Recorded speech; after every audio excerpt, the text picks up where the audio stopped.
Hello guys, in today's video I'm going to show you how to fix console lag and stuttering on PlayStation, Roblox, PS5 or PS4. So when you are in some of the game, you want to press Options key on your controller and go to the menu, then go to Settings.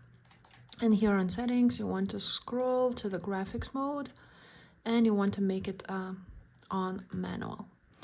When you are on manual you want to lower it to, for example, even 1, and see if the problem persists or not. If the problem still persists, you want to press PlayStation button on your controller, then go to Home, and on Roblox itself you want to press Options key and you want to check for update. You want to make sure that your Roblox is fully up to date. Now if that still didn't work, you want to go ahead and press on Settings and go to Network. Then on Network you want to test your internet connection. Make sure to do that. See if your internet connection is good, and after that go to Settings, set up internet connection, press on that and choose your internet connection and press Options key.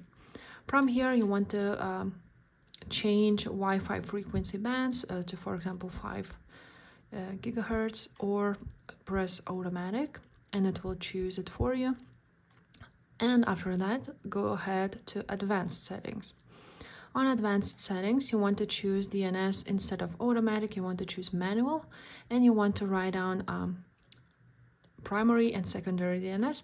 So you can try out 8.8.8.8. This is Google's servers, and the secondary one 8.8.4.4.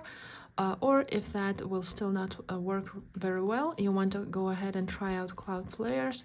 So it would be 1.1, just like so.